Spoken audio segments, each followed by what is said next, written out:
Leçon de l'école du sabbat, mercredi 20 septembre 2023.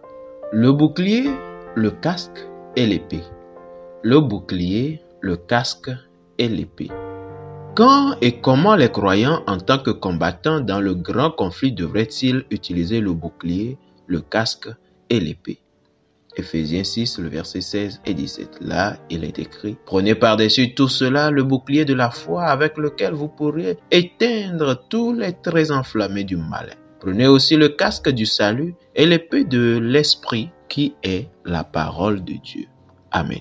Le bouclier dont parle Paul est le grand bouclier rectangulaire qu'utilisaient les soldats romains. Fabriqués en bois et recouverts de cuir, ces boucliers étaient incurvés vers l'intérieur pour protéger contre les attaques. Lorsqu'ils sont trempés dans l'eau, les boucliers étaient capables d'éteindre les traits enflammés, éteignant ainsi les flèches qu'on enflammait après les avoir trempés dans la poix.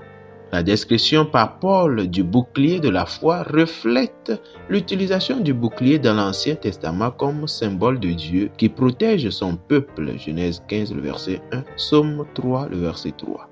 Prendre le bouclier de la foi, Éphésiens 6, le verset 16, c'est entrer dans le conflit cosmique en ayant confiance en Dieu qui combat pour les croyants.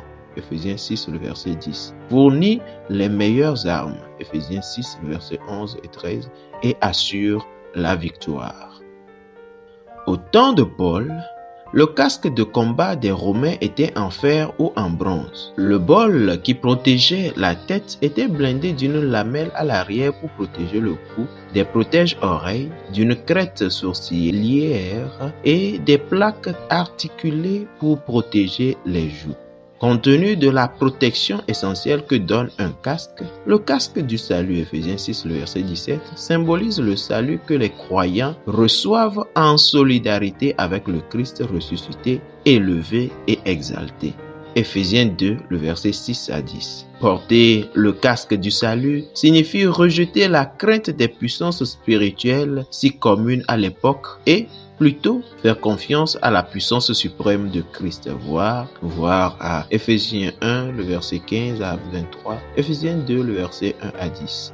Le dernier objet de l'armure est l'épée de l'esprit, qui est la parole de Dieu, Éphésiens 6, le verset 17, en référence à l'épée courte et à double tranchant des légionnaires romains.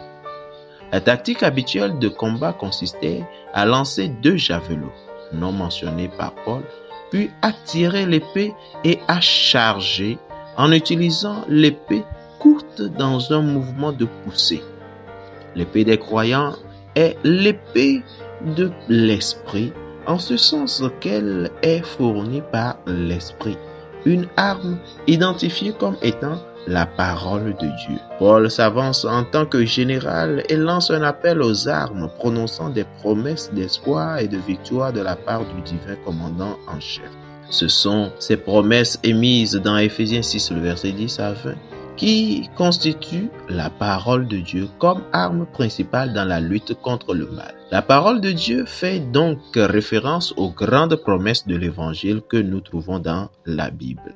Même si nous n'aimons peut-être pas assez les images militaires, que devrait-elle nous apprendre sur la littéralité du grand conflit et sur le sérieux avec lequel nous devrions le prendre? Fidèles auditeurs et internautes, que Dieu vous garde. Amen.